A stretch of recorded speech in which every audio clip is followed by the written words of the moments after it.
You're listening to the Ask Drone U podcast. You ask, we answer your drone questions. Whether you're here to turn your passion into profit or you simply fly for fun, we're a community of learners and teachers who aspire to achieve greatness.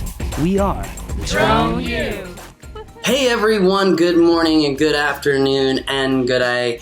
Welcome again to another awesome episode of Drone News with your host, Taken Flight and the Flying Dutchman. We are happy to be back with you this weekend as there is so much to talk about in this week's Drone News. Coming up first this week, it seems like there is a snafu, or rather a double standard, as people are asking questions about how come there are so many new reports of public safety crashing drones. But that may have confused this next headline as, well, a drone dropped out of the sky and landed, that's right on a police car. Many people wondering, whose drone was it? Hiya, what do you have, my friend? Yeah, hey, good morning, Paul. This is an interesting story for sure. It brings us to Texas, Houston, Texas to be precise. There was a fatal crash that happened on Martin Luther King Boulevard and Rapido Road. And while they were investigating the crash, a drone fell out of the sky and fell right on top a police car. And there weren't really many details given in the news story at all. The only thing is that you could see it was a DJI Phantom drone. But then if you look at the video footage, right at the end of the footage, they show a short shot of a DJI Phantom remote controller. And that kind of makes you wonder if they were recording right at the crash scene and both the drone that fell out of the sky was there and the controller was there, and there's no other information given. It makes you wonder if this drone was not one of the police force drones, and that would explain why no additional information was provided. And that brings, of course, up an entire other topic. It's like how many of these first responders, when they fly drones, how many of these drones crash, and are those reported to the FAA? And is there a public database where we can actually look into this kind of information? And it's something we're looking into for sure. I thought this was an interesting story, and happy to share it with you guys. Yeah, very interesting. It makes you wonder if they were photographing the remote controller and putting that on TV to kind of CYA, right? Like cover your butt as far as like who the drone was. And let's take a photo of the remote so we can have it for evidence, right? And I don't know, lots of questions about that. Now, you really hit upon something that I've been working on for investigative reporting, which is under these public safety COAs, oftentimes we have a problem, which is these public safety agencies are having crashes, and because of the way that the COA is structured, they oftentimes don't have to report these accidents to the FAA. And even when the FAA does get these accidents, we just actually came upon some leaked emails that one FAA, I guess he would be a deputy administrator, openly said, we're not sure what to do when it comes to investigating some of these drone crashes.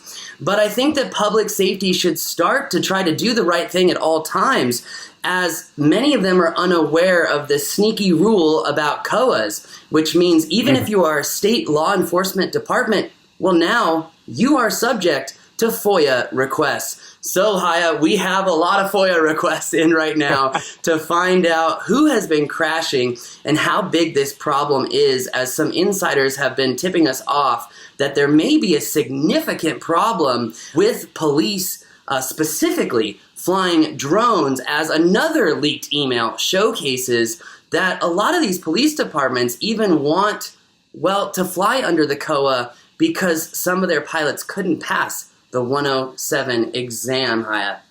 I think you bring up some really good points. I mean, for one, you want to be able to say, okay, these are the number of crashes that took place, these are the locations, these are the circumstances. And I think it's important to track that just to be transparent with the public, but also to learn from those mistakes, right? I mean, these drones crashed for a reason. And I think it's important to find out what was the underlying cause. Was it a pilot error? Was it an issue with the battery, as we've seen with some of the Matrice 200 drones? And at least that way we can learn from them, because with so many first responders flying drones, I mean, they add up quite a few of drone flying hours, and that represents data that we can learn from. So I think it would be very valuable to share that information with the public. I agree with you, and I think it would actually be good for the public to see this information because law enforcement has had problems with perception of flying drones before, and I think a lack of transparency is only going to exacerbate that problem. And I think it's a great opportunity for public safety to come out and kind of say, hey, look, there's a problem with education, etc. And, just so you know, DroneU has been working on a significant program for public safety as we see a significant issue that's kind of the trifecta here, Haya, which is police agencies are really forcing people to fly drones who maybe shouldn't be flying drones, limiting their time, and then, forking over lots of money for equipment but no training. And I know that these are, how should we say, issues that kind of seep over into other verticals. But that being said, because of the mass liability with drones and because we want to be, a country on the leading edge of unmanned technology, I think it's so important, like you said, to learn from our mistakes. In our next piece of drone news, it looks like Parrot is really making a hard-line decision to say, see you later, bye, drone pilots. Haya, what do you have? Yeah, this is interesting. I mean, Parrot, when they launched the Anafi USA, in the images that they used for their marketing and for the announcement of their new drone, they were bashing DJI and they were bashing Chinese-made drones in general. They got quite some critique from the drone industry to, if you're promoting a new product, that product should stand on its own merits. It's you should be able to say, okay, this is a new drone and it's a great drone because A, B, C, and D. And not so much because you're downplaying the competition and you're playing off of the data security issues that people allege come with DJI drones. So I think they kind of started off on the wrong foot anyway. But this is interesting because earlier in July, there was an interview with the CEO of Parrot, Henry Seydoux, in a French newspaper, Le Parisien. And that's one of the leading newspapers in Paris. And finally, I was able to get my hands on it and got it translated. And in this interview, he says a couple of things. But one of the most interesting ones I found is the announcement that Parrot is going to stop making drones for the consumer market. So that means that the Parrot Anafi that they launched, I think it was January 2018, is the last consumer drone we're going to see from Parrot. They argue that the consumer drone market is too small for them to play a role in. That surprises me quite a bit. I mean, I think the consumer drone market is massive. I think they're just unable to gain any foothold and deliver a competitive product at a competitive price. So what they've done instead is focus on the defense market, the military, and also focus on first responders. And I think in that market, they are able to perhaps come up with a drone that's more distinguished or more unique in a way, and also deliver that at a much higher price point at better margins. So it seems that they're focusing on that niche. So don't expect any consumer version of the Anafi USA. And in that same article, he also, again, referred back to people that should not trust drones from DJI. And I think he just keeps reiterating it. It starts to sound like a broken record at this point, and I wish Parrot would move on from that not so great marketing tactic, basically. But that brings us to our next story, and I hope you're going to be able to tell us a little bit more about this.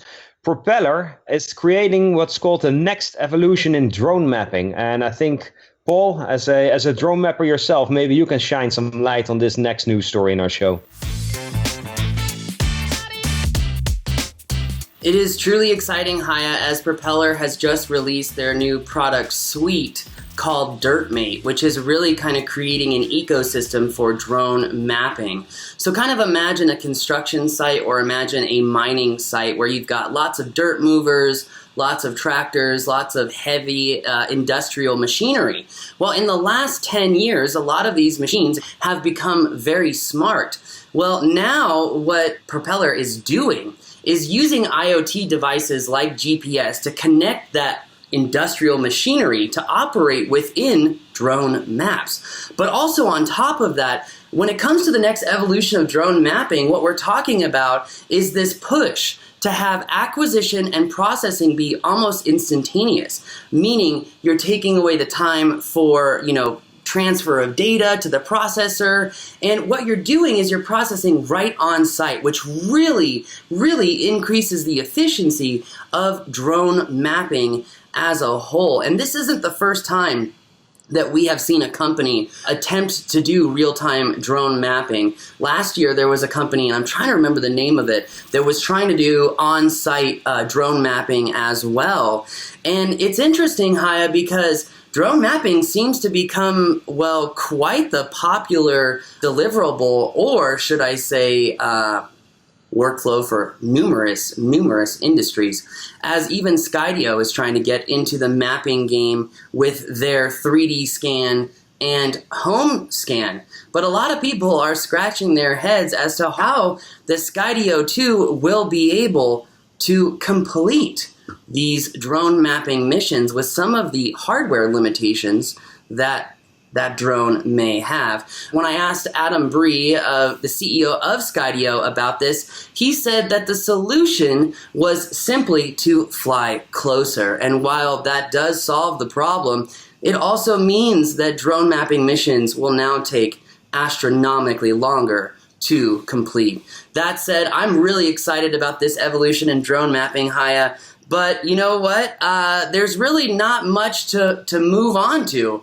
And that means, that it's going to be interesting just to see what happens. There's really not much practical to report here. So, Haya, that brings us to our next piece, which honestly has me excited for the irony. So, Haya, what's going on here as DOI struggles to use drones to get their own jobs done? Yeah, it's an interesting story. I mean, we know that in locations like Florida and California, of course, we know that there are sharks that come near the shoreline. However, with the changing climate, sharks have been coming further up north and closer to the shoreline as well. And it's not just related to increasing temperatures. It's also because of a rule that prevents people from hunting seals up in the northeast. And a seal is a good food source for sharks. So with the growing seal population, sharks apparently migrate closer to the shores, for instance, of places like Cape Cod. So what they've been doing in Cape Cod, the researchers, is to use drones and other aerial equipment to study these sharks. And they applied for, the researchers there in Cape Cod, they applied for a permit to use aerial equipment, and the permit got denied because the Department of the Interior has basically grounded temporarily all drones for non-emergency missions. Now, this case is really interesting because they're not even using drones. They were using tethered balloons with DJI cameras, with DJI equipment attached to these balloons. So these balloons are not in any way connected to the internet. There's no Wi-Fi, there's no cell phone connection. So in terms of data being moved from those balloons to China, that seems very unlikely, if not impossible. However, the permit got denied because of the same reasons. And it's interesting that these researchers perform their work. And Cape Cod is already an interesting location because most of the coastline is part of a national park, the Cape Cod National Shoreline. And that is part of the National Park Service, which is then administered by the Department of the Interior. So it kind of all feeds into each other. But in this case, they're not able to use this aerial equipment because they're using Chinese-made parts. And yeah, you can't do that anymore. So their own research is being hurt in this case. Wow. I do find it ironic, though, Haya, as many of us have struggled to operate in certain areas, such as national parks. And DroneU was actually the first to put out how to fly inside of national parks by operating from outside. Maybe drone pilots will get a break, as NPS might actually abolish the most hypocritical order I think I have ever heard of, which is funny because when you go to most national parks, you see more people flying drones than ever and almost no enforcement, which is maybe a great opportunity for NPS to correct their erroneous order banning drones flying inside of national parks, because it really makes you scratch your head when dirt bikes, quads, and supercharged, golf carts are allowed all over NPS land, literally tearing it up. But we can't fly a drone over NPS, and frankly, you really wonder why.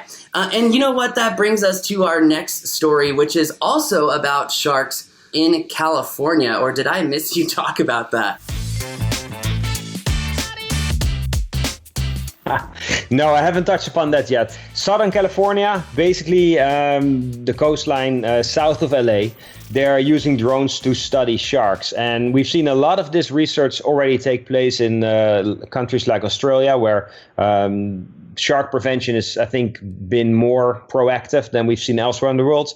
However, now in California, they're using drones as well. It's called the Shark Lab, and it's part of the California State University. They're using drones to basically, from in the air, monitor these sharks and see what kind of distance or proximity these sharks maintain from swimmers and surfers. And they hope to be able to learn, based on this information, to see if certain kinds of sharks keep a distance or if they are attracted and possibly think that swimmers and surfers are potential prey. Now, so far, the assumption has been that sharks always mistakenly bite swimmers and surfers because they would mistake them for being seals. I think it will be interesting to see if this study proves whether that is indeed the case, or whether sharks, if they're hungry enough, will go for your average swimmer and surfer as well. So it's interesting for sure. There wasn't that much detail given in this study. I mean, if you look at what's happening in Australia, I think they're further along down there. They are using artificial intelligence that's able to distinguish between different types of fish, bodyboarders, surfers, stand-up paddle boarders, and swimmers. So I think down under, they're quite ahead of us. And I would hope that the California State University would interact with their counterparts in Australia and kind of learn from each other and use some of those best practices, because I think, like I said before, they're kind of blazing the trail down there. So kudos to them. And I'm happy to see that they're using drones for shark research here in the United States as well now. It's really cool, Haya. It's really cool. In our next piece of drone news, it looks like drones are headed inside as they are able to solve even more problems with less red tape. Haya, what is one famous car maker using drones for now? Yeah, this brings us to Germany, the Neckarsulm facility. I have no idea how to pronounce that, but it's one of the Audi facilities. And they make, for instance, the Audi A4, A5, A6, A7, and A8. And as these cars roll off the production facility, they're being parked in massive parking lots before they're being dispatched to their final customers.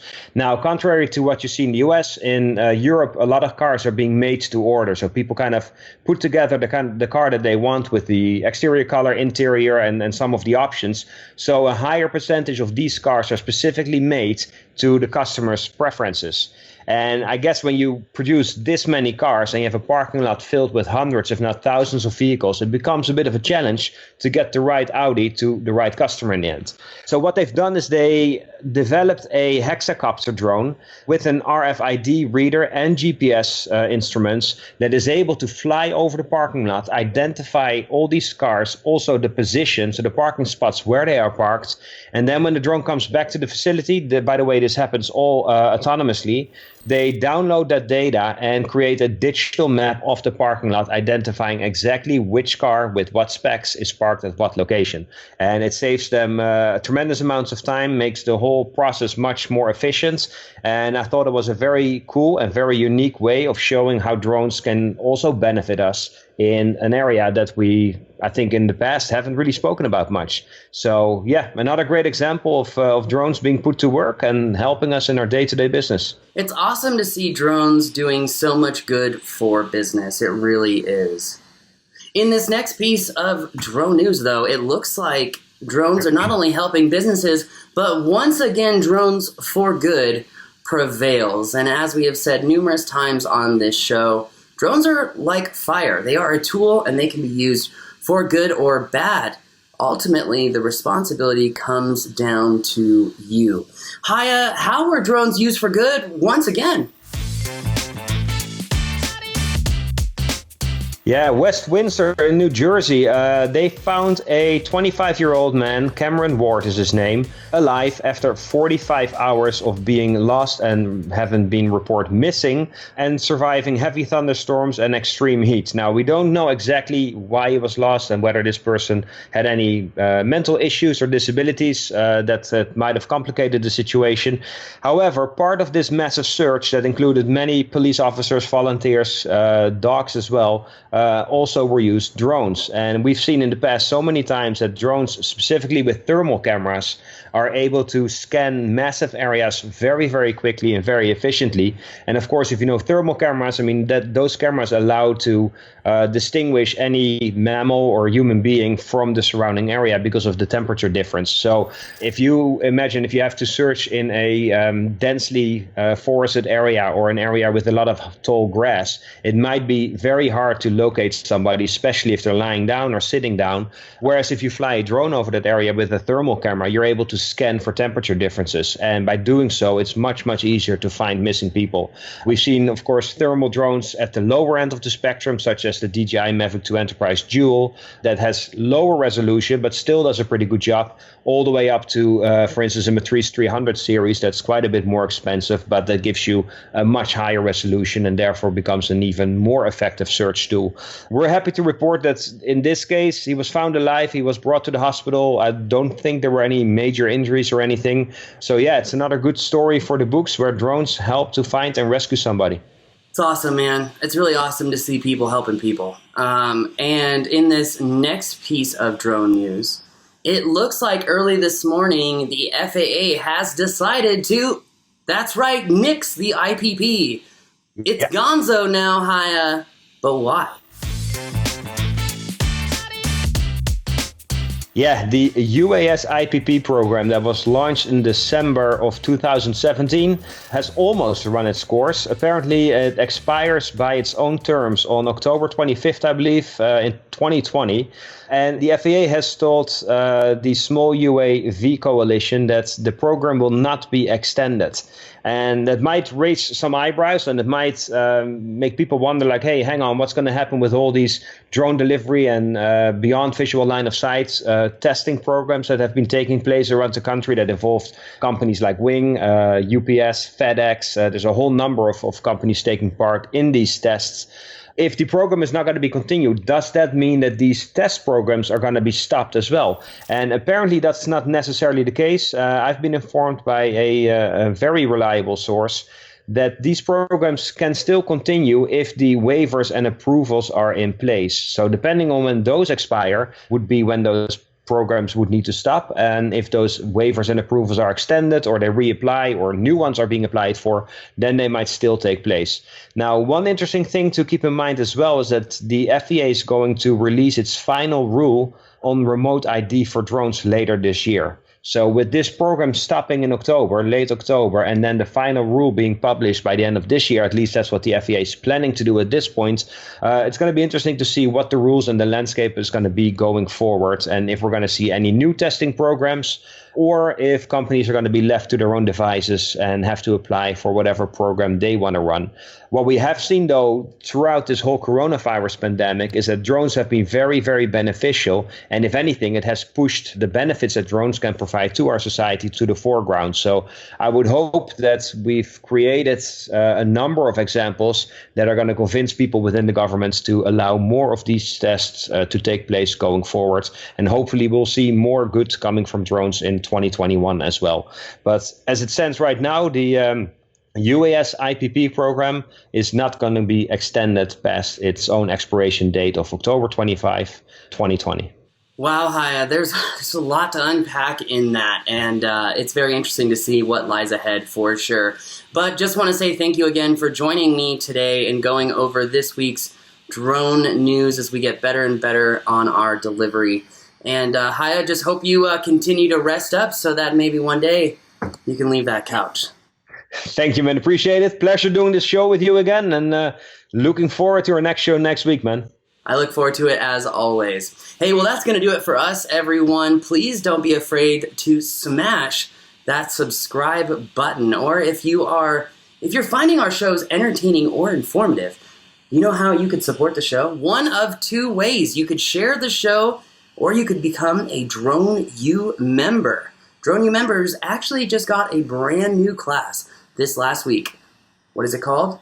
Solar inspections. That's right. It's one of the easiest workflows ever, one of the most straightforward workflows that provides the pilot with a dollarized value assessment of energy loss in real time. Does it get any easier? No. Does it mean that you need to be a good pilot? to fly these jobs? Oh yeah, because the liability is through the roof. If you're a Drone U member, you get exclusive access for free. So enjoy. That's going to do it for us today. My name is Paul, a.k.a. Taking Flight, and he is the Flying Dutchman. And we're going to fly on out of here.